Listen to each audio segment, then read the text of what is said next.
Hola, este es un podcast de la Iglesia Evangélica Revive.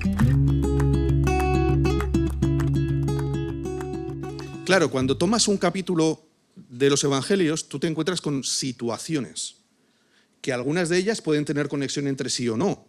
Es decir, ¿por qué en el capítulo 9 aparece esta secuencia? En realidad, a mí me surge siempre una pregunta, sobre todo con los Evangelios, que es ¿por qué el Señor ha querido que leyéramos estos relatos? Sabemos por Juan que el Señor hizo muchísimas más cosas, ¿no? Juan dice, si las hubiéramos escrito todas no cabrían en los libros. ¿Por qué el Señor escogió estos relatos? Esa es la pregunta que yo debo hacerme y que me gustaría que juntos pudiéramos intentar llegar al objetivo que el Señor tenía al destacar de entre todo lo que Jesús hizo esto que vamos a leer hoy. Es decir, en su conjunto, no como elementos sueltos, sino en su conjunto, ¿cuál es el objetivo? Y hago mucho hincapié en esto últimamente por una cuestión que tiene que ver con algo que estamos trabajando mucho en taller de predicación en estos últimos años, que es, ¿sabéis lo que es el patchwork? ¿Sabéis esas colchas que son trozos de tela, no? Es algo que además sirve muy bien para economizar, ¿no? Ha sobrado un trozo de un retal de algo, hay una prenda vieja, se recorta todo eso, se cose y quedan esas colchas tan bonitas de cuadros diferentes. Mi abuela hacía algo similar con las lanas y hacía unas colchas de lana espectaculares con los jerseys que nos sobraban, etcétera, etcétera. Cogía un poquito de lana de una, de otra y tal y hacía unas colchas con cuadraditos de las cuales hemos tenido en casa toda la vida. A veces me da la impresión de que puedo correr el riesgo de hacer exactamente eso mismo con los evangelios. Ir tomando los fragmentos como si fueran cosas separadas, distintas, e intentar coserlos para obtener un resultado final y no sería correcto ni justo. ¿Por qué digo esto? Lo digo porque cuando el Señor planifica la Biblia, y todos creo que entendemos que el Señor no se encontró con la Biblia de repente y dijo, anda, pues mira, sí, voy a poner Oseas. Él, en su plan perfecto y su voluntad divina eterna, él ya sabía que iba a ser la Biblia. Y por eso ese compendio conjunto, desde Génesis hasta Apocalipsis, tiene un sentido completo. Aunque luego cada texto tenga su propio sentido y sea una pieza, dentro de todo lo que es el metarrelato o el relato conjunto, debemos pensar que en la mente del Señor el mensaje de la Biblia es un mensaje, con muchos submensajes, por decirlo así, pero que hay un mensaje principal y una misión principal. Claro, dentro de este capítulo 9 nosotros tenemos 7 apartados, pero yo creo que no deberíamos considerarlos como situaciones independientes, sino como piezas de ese plan maestro del Señor de transmitir su voluntad completa y conjunta a través de diferentes relatos, pero que todos ellos deberían llevarnos a un mismo lugar. Todos ellos. Voy a explicar un poquito a qué me refiero. De todas formas, que sepáis que durante esta semana, a partir del martes, porque para el lunes hay previsto Salmo, del martes hasta el viernes pondremos meditaciones devocionales en el WhatsApp, ya a los que estáis en el grupo, en los grupos o en el canal, pondremos meditaciones de Mateo 9, ¿de acuerdo? Así ayudamos a Tony. Él ya sabe por qué lo digo. Bueno, vamos a hacer lo siguiente, vamos a leer el texto, vamos a leer el capítulo 9 de Mateo. Lo voy a ir leyendo yo y lo vais a poder ir siguiendo y lo vamos a leer completo, ¿de acuerdo? De principio a fin. Mateo 9, versículo 1. Entonces, entrando Jesús en la barca, pasó al otro lado y vino a su ciudad. Y sucedió que le trajeron un paralítico tendido sobre una cama. Y al ver Jesús la fe de ellos, dijo al paralítico, ten ánimo, hijo, tus pecados te son perdonados. Entonces, algunos de los escribas decían dentro de sí, este blasfema. Y conociendo Jesús los pensamientos de ellos, dijo, ¿por qué pensáis mal en vuestros corazones? Porque ¿qué es más fácil decir, los pecados te son perdonados, o decir, levántate y anda? Pues para que sepáis que el Hijo del Hombre tiene potestad en la tierra para perdonar pecados, dice entonces al paralítico, levántate, toma tu cama y vete a tu casa. Entonces él se levantó y se fue a su casa. Y la gente al verlo se maravilló y glorificó a Dios que había dado tal potestad a los hombres. Pasando Jesús de allí, vio a un hombre llamado Mateo, que estaba sentado al banco de los tributos públicos y le dijo, sígueme. Y se levantó y le siguió. Y aconteció que estando él sentado a la mesa en la casa, he aquí que muchos publicanos y pecadores que habían venido se sentaron juntamente a la mesa con Jesús y sus discípulos. Cuando vieron esto, los fariseos dijeron a los discípulos: ¿por qué come vuestro maestro con los publicanos y pecadores? Al oír esto, Jesús les dijo: los sanos no tienen necesidad de médico, sino los enfermos. Id pues y aprended lo que significa: misericordia quiero y no sacrificio, porque no he venido a llamar a justos, sino a pecadores al arrepentimiento. Entonces vinieron a él los discípulos de Juan, diciendo: ¿por qué nosotros y los fariseos ayunamos muchas veces y tus discípulos no ayunan? Jesús les dijo: ¿acaso pueden los que están de bodas tener luto entre tanto que el esposo está con ellos? Pero vendrán días cuando el esposo les será quitado y entonces ayunarán. Nadie pone remiendo de paño nuevo en vestido viejo, porque tal remiendo tira del vestido y se hace peor la rotura. Ni echan vino nuevo en odres viejos, de otra manera los odres se rompen y el vino se derrama y los odres se pierden, pero echan el vino nuevo en odres nuevos, y lo uno y lo otro se conservan juntamente.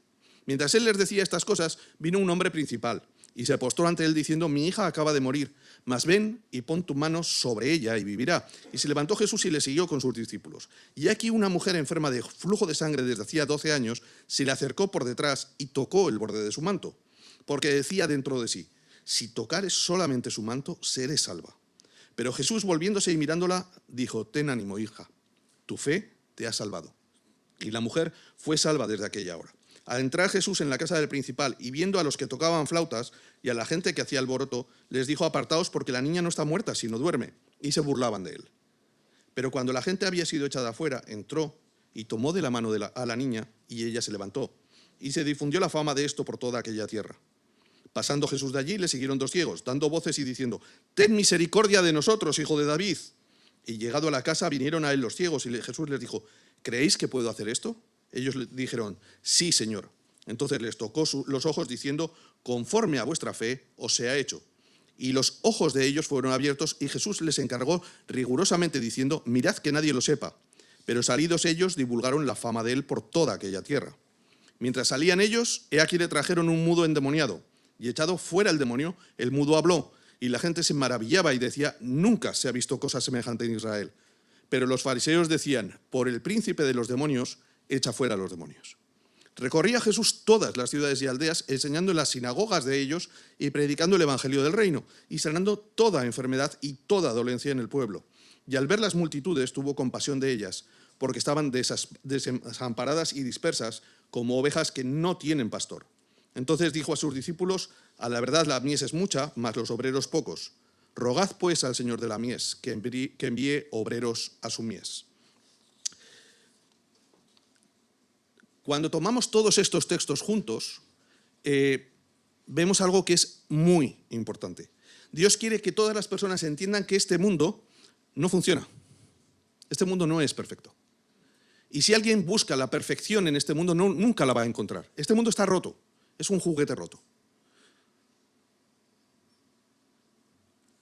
Pero llega Cristo y el reino de los cielos se acerca un poco a la tierra. Esa era la misión que Dios le había encargado originalmente a Israel. Haced las cosas bien, seguid la ley, y las naciones a vuestro alrededor verán cómo os va bien, cómo vivís muchos años, cómo tenéis muchos hijos, cómo la tierra es próspera en vuestras manos. Las naciones verán eso y querrán al mismo Dios que tenéis vosotros. Las pruebas de vuestra bendición cuando me obedezcáis redundarán en que seáis luz a las naciones y todos lleguen al objetivo final, que es reconciliarse conmigo. Pero los israelitas tomaban las cosas como un fin en sí mismas, las bendiciones como si eso fuera el fin.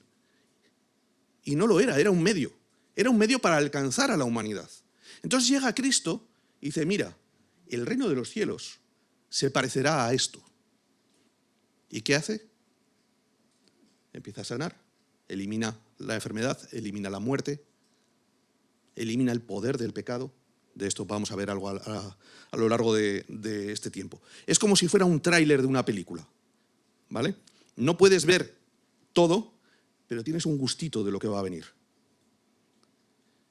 ¿No habéis ido algunas veces al cine, os han puesto tráilers de películas y habéis dicho: esa la quiero ver? ¿Vale? El tráiler, sobre todo cuando está bien hecho, yo tenía un amigo que hacía tráilers y es toda una ciencia, por decirlo así. el tráiler nos deja ese gustito de quiero ver más. Y el Señor Jesús en realidad no venía a cambiar este mundo y convertirlo en el cielo. Todavía. Bueno, no digo que después vaya a convertir el mundo en el cielo, ya me entendéis. Pero quiero decir, su primera venida no pretendía que este mundo fuera un lugar perfecto, pero sí que la gente viera o percibiera cómo puede llegar a ser el cielo. Si Cristo en este mundo es capaz de hacer esto, ¿cómo será el cielo? ¿Cómo será el reino de Dios?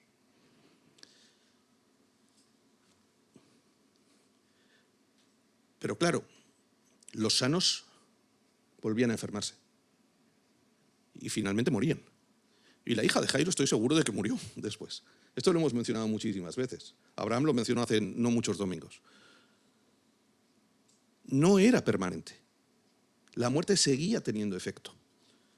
La misión de Cristo no era mejorar esta vida temporal, sino mostrar su poder para que las personas lo vieran, creyeran en Él y por esa fe obtuvieran la vida que sí que es perfecta, que es la vida eterna. Y por eso vamos a poner el primer punto. El primer punto lo hemos llamado el cumplimiento de la promesa. El primer punto, cuando podáis, ahí. El cumplimiento de la promesa. Estamos en el periodo del ministerio del Señor en el que Él está demostrando que el reino de los cielos se ha acercado y lo hace de algunas maneras. Vamos a ver que poco después de este capítulo, Juan va a enviar a 2 mensajeros para preguntarle al Señor si Él es el que había de venir. ¿Vale? No quiero fastidiar a quien vaya a predicar ese capítulo, pero la respuesta del Señor es importante aquí. Porque el Señor le responde con un texto que encontramos en Isaías 61:1 y que Él hace referencia también en Lucas 7. ¿Qué es lo que le dice el Señor? Haced saber a Juan lo que habéis visto y oído. Y fijaos si esto os suena a lo que hemos leído en el capítulo 9. Los ciegos ven, los cojos andan, los leprosos son limpiados, en este caso no, pero va a pasar después. Los sordos oyen. Recordad que sordomudos en aquella cultura era algo que iba unido. Los muertos son resucitados y a los pobres es anunciado el Evangelio. Es decir, por esa respuesta a Juan, entendemos que todo lo que el Señor está haciendo viene como demostración de que Él es el Mesías. Es el cumplimiento de las profecías del Antiguo Testamento una por una. El Señor Jesús está diciendo, ¿qué se decía del Mesías? Que sanaba enfermos. Aquí lo tenéis. Que los cojos andan. Aquí lo tenéis. Que los mudos hablan y los sordos oyen. Aquí lo tenéis. Que puede resucitar personas. Aquí lo tenéis. Soy yo. El Mesías esperado lo tenéis aquí. Podéis creerme. Y podéis creer, además, por las evidencias. Dentro de ese conjunto de escenas que hemos estado viendo, encontramos varias, ¿vale? Hay algunas que son de sanidades, y son la del paralítico, que hemos leído, que para que asociéis es la misma, es esta escena, aunque en Mateo no se lee, en Marcos y en Lucas sí, son aquellos amigos que abriendo el techo, porque no cabía por la gente, lo bajan desde arriba, ¿de acuerdo? ¿Os acordáis de esa escena en Marcos y Lucas, no? Los amigos van a intentar llevar al paralítico, no lo consiguen porque está todo lleno de gente en una casa y lo que hacen es descubrir parte del techo y bajar al paralítico. Es este mismo paralítico, ¿de acuerdo? La mujer, que es sanada, resucita a la hija de Jairo, sana a los 2 ciegos y sana y libera, o libera y sana, al mudo endemoniado. Vamos a hacer una cosa que creo que nos va a ser útil. Por favor, ¿podéis poner el mapa? Muchas gracias. Vale. Estáis viendo ahí que pone Mar de Galilea, ¿verdad? El Mar de Galilea en realidad es un lago, también se conoce como el lago de Tiberíades o el lago de Genesaret, ¿vale? Si lo leéis, que sepáis que es lo mismo. Es esta masa de agua y voy a tener que hacer aquí una puntualización para los que estáis aquí y para los que están fuera, porque para los que estáis aquí esto va a ser muy fácil de entender. La extensión de ese lago es más o menos la anchura del morrazo y la mitad de la largura del morrazo. ¿Vale? O sea, pensad en el morrazo, pues nuestra anchura, más o menos, es un poquito más, pero la longitud es solo la mitad. O sea, no es un sitio muy grande. Todas esas localidades que se ven ahí al lado, realmente de Nazaret a Capernaum, pues a lo mejor había la distancia que puede haber de Marín Aldán. Y para los que estáis en redes y no sabéis qué es el morrazo, pues os podéis hacer una idea de una superficie más o menos de 21 kilómetros de largo por 12 de ancho. No es mucho. ¿Qué significa esto? Que aunque nosotros leemos todo esto y a veces no nos hacemos una idea, todo el mundo se conocía allí. Son los de Moaña y los de Cangas, que conocen a los de Bueu, y saben que hay un carpintero en Bueu, y que el hijo del carpintero ahora está haciendo milagros. ¿Os imagináis que esto pasara aquí? Ahora imaginaos que alguien, vosotros, los que sois de Bueu, que alguien en Cangas hace las cosas que el Señor Jesús está haciendo, y se va a Moaña y hace otras cosas. ¿Os dais cuenta de que todo el mundo lo sabría? Es exactamente esa situación. Es esa la zona en la que está el Señor, ¿vale? Él es original de Nazaret, pero había establecido su casa en Capernaum. ¿De acuerdo? Por eso se le llama Jesús de Nazaret, pero dice que estaba en su ciudad y su ciudad es Capernaum. Y había venido, veis que el mar de Galilea tiene una línea azul que es el río Jordán, ¿vale?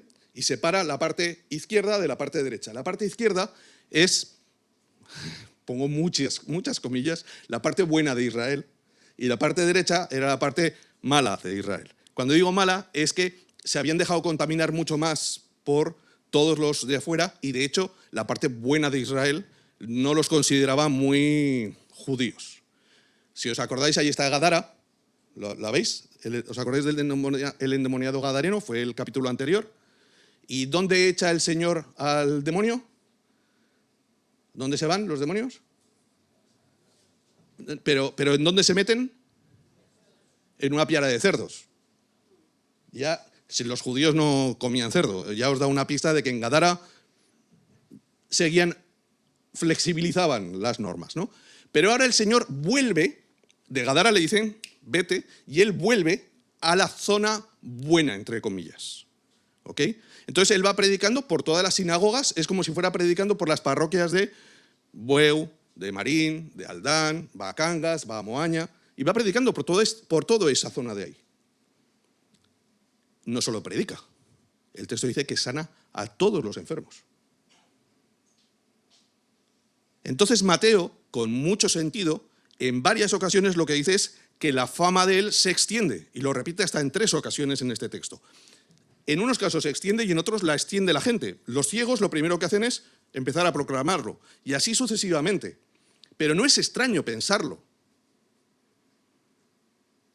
O sea, yo no soy de aquí, yo llevo ahora casi 13 años aquí, pero siempre nos reímos de que a nuestro amigo José López lo conoce todo el mundo.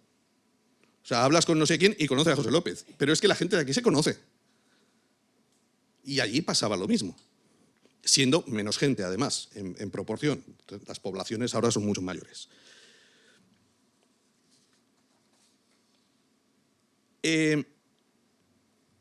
A mí lo que me gustaría que entendiéramos de esto es el run run. ¿Vale? Imaginaos la situación. Israel, 400 años sin ningún tipo de mensaje, aparece Juan el Bautista, dice que él es el mensajero de quien ha de venir, y de repente aparece allí alguien que empieza a hacer todas estas cosas. ¿Os imagináis el run run? Será el Mesías. Oye, y Jesús. Pero claro, el problema es que era de Nazaret y conocían a su familia. Y entonces mucha de la gente, como es el caso de algunos de los fariseos, lo que empiezan a decir es: pero si este es de aquí, pero si es el hijo de tal. Venga, hombre, que no. Porque esperaban algo diferente. Parece que lo de fuera siempre tiene que ser mejor. Se esperaba a alguien menos local, por decirlo de alguna manera, ¿vale? Por eso el Señor, por ejemplo, en su ciudad no puede hacer milagros. Porque la gente duda simplemente por el hecho de que él es de allí. ¿Cómo hemos titulado a este mensaje? El mayor milagro. ¿Y cuál va a ser? Así que vamos a dar opciones. Vamos al punto 2. Y ahora vamos a ir muy rapidito ya con esto. Estos puntos los vamos a pasar muy rápido. ¿Será el milagro, el mayor milagro, la victoria sobre la enfermedad? Porque aquí hay varias sanidades, ya lo hemos visto, ¿no? El paralítico que es descolgado, está la mujer con el flujo de sangre, que sabemos por los otros textos que se lo había gastado todo el dinero que tenía en médicos y no la habían conseguido curar, está los ciegos que recibieron la vista. ¿Será este el mayor milagro? ¿O será el siguiente? Punto 3. Claro, A mí, si me decís, yo creo que este es más gordo que el anterior. ¿No? Resucitar a un muerto me parece más potente que curar una enfermedad. ¿Será que la victoria sobre la muerte es el mayor milagro que el Señor Jesús hizo aquí? O vamos al siguiente. A fin de cuentas, la muerte y la enfermedad en sí mismas no son tanto. El mayor problema que hay en el mundo es el pecado. Y el mayor poder antidios que hay en el mundo es el del demonio. Y Cristo demuestra su poder expulsando de los demonios. No solo eso, da ese mismo poder a sus discípulos. Es un milagro muy grande. Aunque pueda parecer que resucitar a un muerto es más espectacular, si lo pensamos desde el punto de vista espiritual, expulsar al demonio es muchísimo. Hace falta un poder totalmente diferente. ¿Será este el mayor milagro? Nos vamos a parar aquí. Os voy a dar un apunte, aunque esto lo veremos esta semana. Es posible que cuando leáis los textos paralelos haya cosas que os llamen la atención. Por ejemplo, cuando Jairo se acerca al Señor, en el texto de Mateo dice que su hija ya ha muerto. Pero veréis en Marcos y Lucas que su hija agonizaba. Y diréis, ¿agonizaba o estaba muerta? Las dos cosas. Cuando Jairo va hacia ver al Señor, su hija está muriendo. Pero mientras está llegando al Señor, alguien le dice, ya está, ya se ha muerto. Pero la fe de aquel hombre era la misma. Él creía que Jesús era capaz de vencer a la enfermedad y a la muerte. Porque si era el Mesías, si era Dios, no hay diferencia entre las dos cosas. Y él acude con la misma fe. Y por eso aquí vemos algo que es muy importante hasta esta situación. Hay un ingrediente clave en casi todos los milagros y lo vemos en la fe de los amigos del paralítico, versículo 2, la fe de Jairo, que se ve en todos los pasajes, pero se menciona en Marcos 5:36, el Señor le dice, no temas, cree solamente. La fe de la mujer en el versículo 22 y la fe de los ciegos en el versículo 29. Y esto lo explica Mateo. Mateo dice, queridos, la fe es el ingrediente esencial para que el Señor actúe en vuestras vidas. Pero no pongáis el carro delante de los caballos. No es vuestra fe la que provoca el milagro, es el Señor. Es el Señor que ve vuestra fe y actúa a través de vuestra fe. Pero siempre decimos, pero entonces esto no es incoherente con creer para ver en vez de ver para creer. El Señor estaba haciendo milagros para que creyeran en Él. Fijaos en cómo Él sitúa las cosas. Él sitúa las cosas en personas que ya creen. Jairo ya creía que Él era capaz de hacerlo. Jairo no cree en Cristo porque su hija resucite. Su hija resucita porque él cree en Cristo. ¿Veis el orden? Pero vamos al punto 5, porque este es el mayor milagro. Cuando le traen al paralítico, el Señor le dice, hijo, tus pecados te son perdonados. Y los fariseos se escandalizan porque solo Dios puede perdonar pecados. Pero Cristo es Dios. Y entonces Él hace lo lógico. ¿Qué pasa? ¿Que os parece que es más fácil perdonar pecados que sanar a un paralítico? Pues vamos a hacerlo. Venga, levántate. Y así entenderéis que soy el Mesías, que yo he venido para libraros no solo de la enfermedad, no solo de la muerte, no solo del poder de Satanás, sino de vuestra propia condenación por vuestro pecado.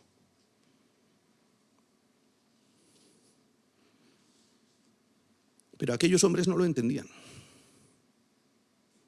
Aquellos fariseos y aquellos escribas seguían sin entender que el corazón de Dios se alegra cuando un pecador se arrepiente. Ellos querían alegrar o hacer que el Señor disfrutase y se gozase con sus acciones sin preguntarse jamás qué era lo que de verdad le agradaba al Señor. Es como cuando le haces un regalo a alguien que te gusta a ti, pero no a esa persona.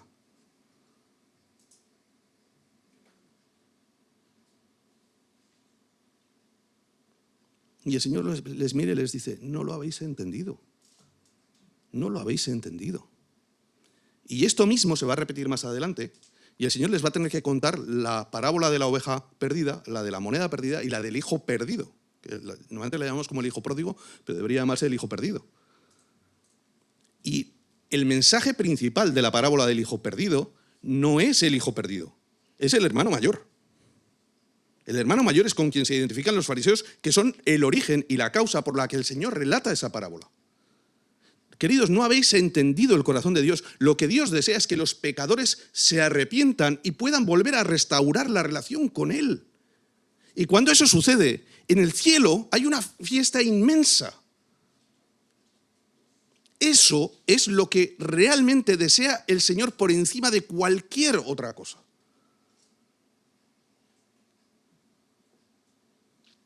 Mucho más que la sanidad, mucho más que la resucitación, mucho más que poder expulsar a demonios, es que estemos juntos por la eternidad, siempre. Es lo que Dios me está diciendo a mí, es lo que Dios te está diciendo a ti. Y el Señor ve a aquellas multitudes como ovejas sin pastor y dice, necesitamos que vayáis. Es necesario que vayáis. Y ahí encomienda a los 70 y encomienda a los 12 y los va mandando. Y nos manda a nosotros hoy.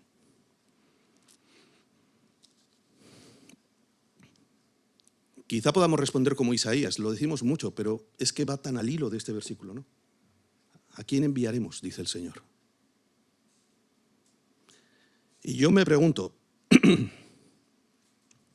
si yo considero la maravilla que debe ser el cielo, pensad el impacto que está teniendo o que ha tenido en vuestras vidas el dolor, la enfermedad, la muerte, el pecado.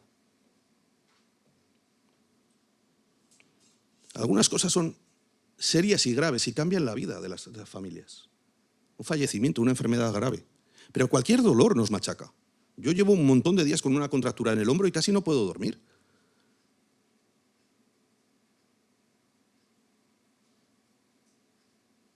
Todo eso desaparecerá en el cielo. Pero si yo tuviera que eliminar de mi vida algo, no eliminaría mis dolores y mis enfermedades, eliminaría mis pecados. Si pudiera echar marcha atrás en el tiempo, creo que todos los que estáis aquí, que conocéis a Cristo, lo primero que eliminaríais no serían las enfermedades, serían vuestros errores.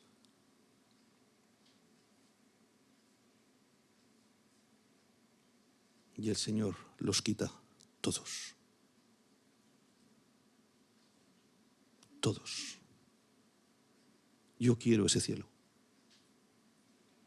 Y sabéis, el día que yo me convertí, un 24 de mayo del año 79, tenía 10 añitos en mi habitación por la noche. Ese día, esa noche hubo fiesta en el cielo. Y a veces se me olvida. A mí me gustaría responder como Isaías, heme aquí, envíame a mí. Yo soy un testimonio vivo de que el Señor puede perdonar pecados. Y todo este capítulo no va ni sobre el paralítico, ni sobre Jairo, ni sobre la hija de Jairo, va sobre Cristo. Como toda la Biblia. Sin fe es imposible agradar a Dios. Y la fe no es en las señales, porque eso sería la vista.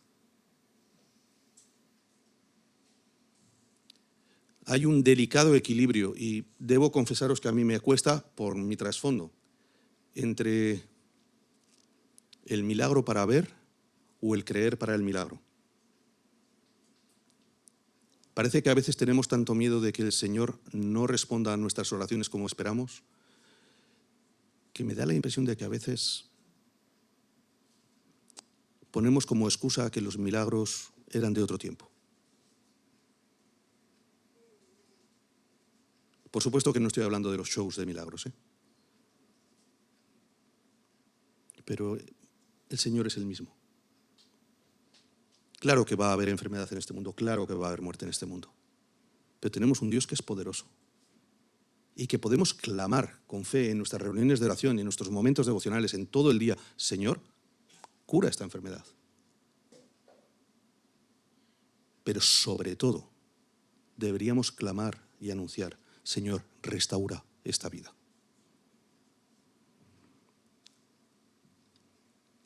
El Señor llama a los pecadores a arrepentirse y a los arrepentidos a extender el mensaje. Y tú hoy a lo mejor estás en uno de los dos grupos. Cuando digo pecadores, todos somos pecadores, pero ¿sabes lo que pasa? Que mi pecado ya ha sido perdonado. Entonces el Señor me mira a mí y ya no me ve como un pecador. Tú puedes estar en uno de los dos grupos. Puedes ser un pecador que aún necesita encontrarse con Cristo, decir, creo, y que el Señor te diga, tus pecados son limpiados. O puedes ser alguien que ya hizo esto y que disfruta de la esperanza de la eternidad, que puede decirle hoy al Señor, Señor, heme aquí, envíame a mí. Así que lo que vamos a hacer ahora va a ser agachar nuestras cabezas y vamos a orar. Y voy a pedir que si hay alguien aquí mientras oramos que aún no ha hecho esa oración de arrepentimiento, si aún no se ha encontrado con Cristo, si aún no es consciente de que sus pecados han sido perdonados, que hoy puedas levantar tu mano y decir, yo quiero que Cristo perdone mis pecados. Porque vamos a orar al Señor por ello. Pero también después voy a pedir lo siguiente cuando terminemos esa oración, que todos aquellos que queráis de verdad, y es un compromiso de vida, que el Señor os envíe, en la segunda parte de la oración podáis levantar vuestras manos. No tengáis miedo de no levantarla si no os atrevéis al compromiso, porque es un compromiso de vida. Es un compromiso de vida. Vamos a orar. Señor, me gustaría que hoy hubiera una fiesta enorme en los cielos, pero sé que a ti te gustaría mucho más. Me encantaría que si aquí hay alguien que aún no conoce el arrepentimiento, si aún no conoce el perdón de pecados, que pueda levantar su mano y decir, yo quiero aceptarlo. Y que haya una fiesta por un pecador que se salva. Alguien que se sumará al grupo de los redimidos. Alguien que podrá tener esperanza de un cielo precioso y maravilloso, donde ya no habrá más llanto, ni más dolor, ni más enfermedad, ni más muerte. Pero Señor, yo te voy a decir una cosa, en esto estoy de acuerdo con Marcos Vidal. Lo que más me apetece del cielo es verte cara a cara.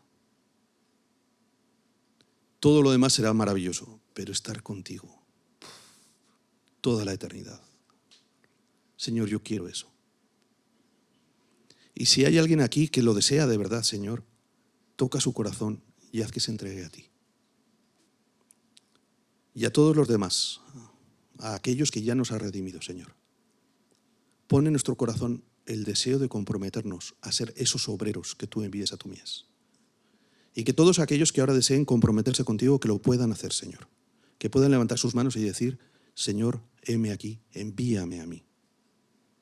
Y mueve tú tu voluntad, mueve tú tus hilos, mueve tú las circunstancias de la vida, todo aquello que tengas que hacer para que cada persona que está aquí, que pueda levantar su mano o en su corazón hacerlo, el compromiso,